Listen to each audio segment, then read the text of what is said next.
Assalamu alaikum students. Alhamdulillah, I am fine and I hope you all are also fine.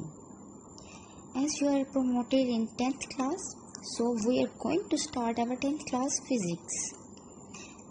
First chapter of our 10th class is simple harmonic motion.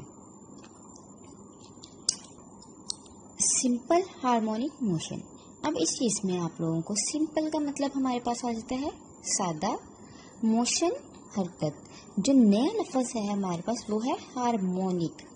Harmonic का मतलब क्या होगा? हमें vibratory motion का भी पता है और ऑसिलेटरी का भी पता है। वाइब्रेटरी मोशन क्या होती है? To and fro motion. And oscillatory motion क्या होती है? Back and forth motion.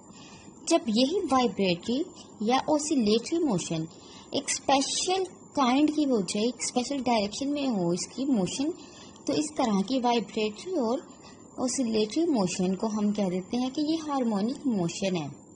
चलिए अब इसकी डेफिनेशन की तरफ आ जाते हैं।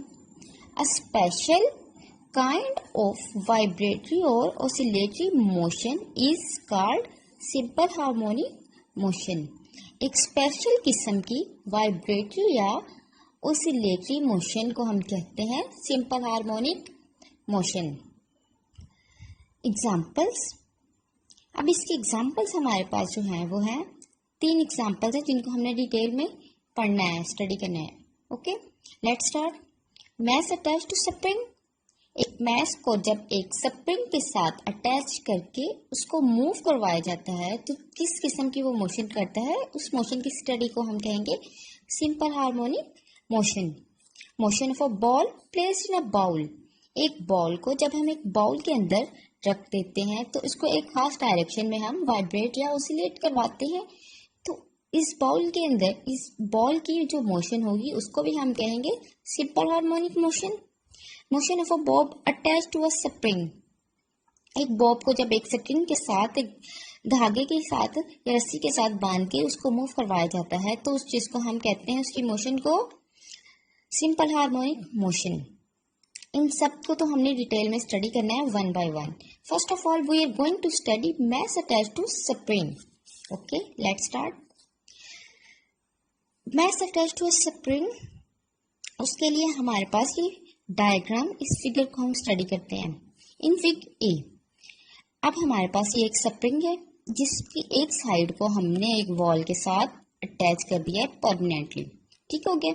अब जो सेकंड साइड है इसकी, उसके साथ हमने एक मैस अटैच किया है और इसको एक हॉरिजॉन्टल सरफेस के ऊपर रख दिया गया है। ठीक हो गया।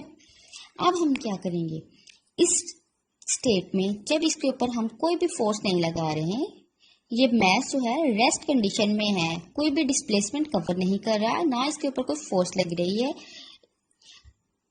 इस कंडीशन को हम कहेंगे कि मैस इन रेस्ट कंडीशन। इस हालत में हमारे पास जो फोर्स है वो होगी 0, डिस्प्लेसमेंट जो होगा वो होगा 0। ठीक है। अब हम इस पॉइंट को, जिस पॉइंट में वो रेस्ट पोजीशन पे, उसको हम कह देते हैं O। ये हमारी है रेस्ट कंडीशन के लिए। अब हमारे पास आ जाती है B। फिर B, इसमें हम लोग क्या करते हैं, इसमें हम बॉडी जो हमारा मैस था ओरिजिन पे, उसको हम स्ट्रेच करते हैं, पॉइंट A तक ले जाते हैं स्ट्रेच करने के बाद। ठीक है। जब यहाँ जाके हम मैस को रिलीज करते हैं, छोड़ते हैं, तो उसके अंदर एक फोर्स स्टोर हो चुकी होती है जो 0 से A तक मैस को ले जाने के लिए लगाई जाती है। ठीक है। जब यहाँ पहुंचता है तो उसके अंदर जो फोर्स होती है वो इस मैस को यहाँ पे रुकने की बजाय अपने ओ पोजीशन की तरफ जाने को फोर्स करेगा। तो इसकी वजह से ये बॉडी यहाँ पे नहीं रुकेगी, ये फोर्स जो है इसे ओरिजिन की तरफ ले जाएगी। यहाँ पे जो ए पॉइंट पे होगा हमारे पास, यहाँ पे फोर्स मैक्सिमम होगी। यहाँ से ए पॉइंट से जैसे जैसे वो ओरिजिन की तरफ जाता जाएगा, फोर्स मिनिमम होती जाएगी और इसकी स्पीड मैक्सिमम हो जाएगी। यहाँ से वो जब इसको रिलीज करेंगे तो ये स्पीड इसकी मैक्सिमम होती जाएगी। यहाँ पे जब हम ए पॉइंट 0 पॉइंट पे आ जाते हैं तो यहाँ पे इनर्शिया की वजह से ये मैस रुकने की बजाय ओरिजिन से पॉइंट O से पॉइंट B की तरफ मूव करना स्टार्ट कर देता है। जैसे ही वो पॉइंट B पे आते हैं अगेन वो यहाँ पे फोर्स, रिस्टोरिंग फोर्स की वजह से रुकने की बजाय दोबारा से पॉइंट ओ की तरफ आता जाएगा। ठीक हो गया। और इसी तरह से वो ओरिजिन पॉइंट ओ के इर्द गिर्द बैक एंड फोर्थ मोशन अपनी जारी रखेगा यहां तक कि उसकी रिस्टोरिंग फोर्स 0 हो जाए। ठीक है।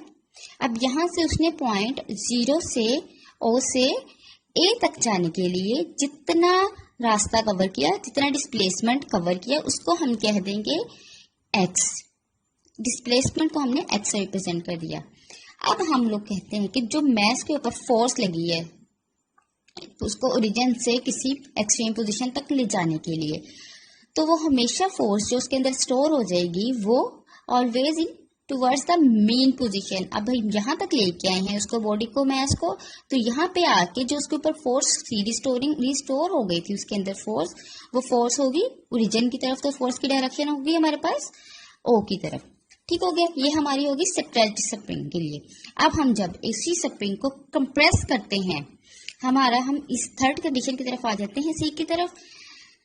हम लोगों ने अब थर्ड कंडीशन में क्या किया, हमारे पास बॉडी थी 0 पे, ओरिजिन पे थी ओ पे। यहाँ पे हमने मेन पोजीशन से बॉडी को कंप्रेस करना स्टार्ट किया, यहाँ तक आ गया वो बी तक। ठीक हो गया। जब वो बी पोजीशन तक आ गई है बॉडी, यहाँ पे सेम वही कंडीशन से अप्लाइंग होंगी जो हमारे पास बी फिगर में हुई है।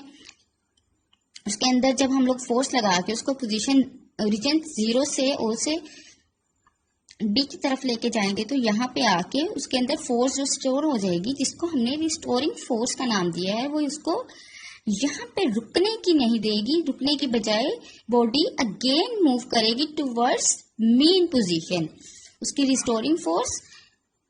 ठीक हो गया। और जब यहाँ से बी से वो 0 की तरफ जाएगा अपने मेन पोजीशन की तरफ, तो इसकी डिस्प्लेसमेंट कम होता जाएगा और स्पीड इंक्रीज होती जाएगी। जैसे ही वो अपने ओरिजिन मेन पोजीशन पे पहुंचेगा, तो यहाँ पे वो रिस्टोरिंग फोर्स और इनर्शिया इसको यहाँ रुकने की बजाय, इसको रुकने नहीं देगा, उसको पोजीशन ए की तरफ लेके जाएगा। ठीक है।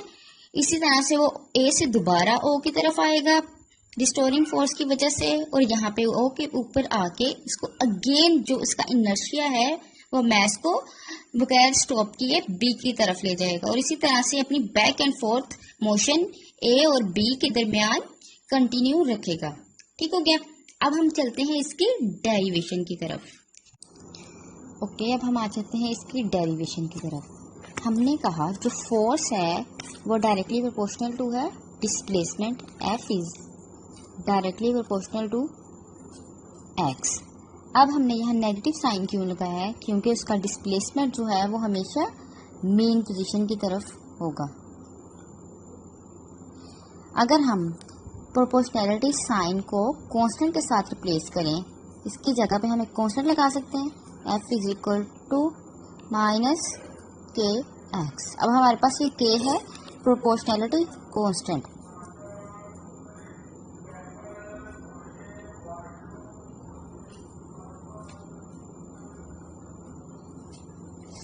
इस इक्वेशन को हम नाम दे देते हैं इक्वेशन 1। अब हम जानते हैं second law of motion, Newton second law of motion.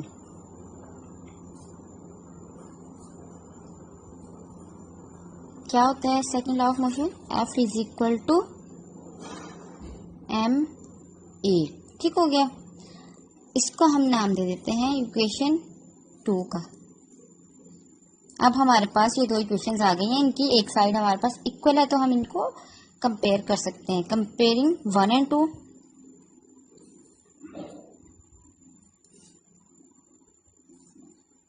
One and two. ठीक है। F is equal to F। अब दूसरी साइड को कंपेयर कर देते हैं, m a is equal to minus k x. Right side को कंपेयर कर लिया राइट साइड से, और लेफ्ट साइड को कंपेयर कर लिया लेफ्ट साइड से। अब अगर हम यहाँ से a फाइंड करना चाहें, तो हम m को दूसरी साइड पे लेके जाएंगे, a is equal to minus k x. m यहाँ मल्टीप्लाई हो रहा है, तो दूसरी साइड पे जाके डिवाइड हो गया। ठीक हो गया। अब अगर हम इस इक्वेशन को अगेन प्रोपोर्शनैलिटी कांस्टेंट लेके जाएं टर्म में, तो हम क्या करेंगे, इसको कांस्टेंट, प्रोपोर्शनैलिटी कांस्टेंट जो है इसकी जगह पे हम प्रोपोर्शनैलिटी साइन लगा देंगे। a is equal to minus k over m into x. अब हमने k ओवर m को कह दिया प्रोपोर्शनैलिटी कांस्टेंट।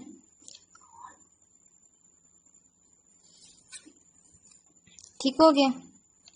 इसकी जगह पे हम साइन लगा देंगे। a is directly proportional to minus x. अब ये इक्वेशन हमें क्या बता रही है, ये इक्वेशन हमें बता रही है कि एक्सेलरेशन जो है वो डायरेक्टली प्रोपोर्शनल है डिस्प्लेसमेंट के टुवर्ड्स मेन पोजीशन। अब यहां तक हम लोगों को क्या हमें पता चला, हमें पता चला F जो है फोर्स 0 है at mean position, mean position.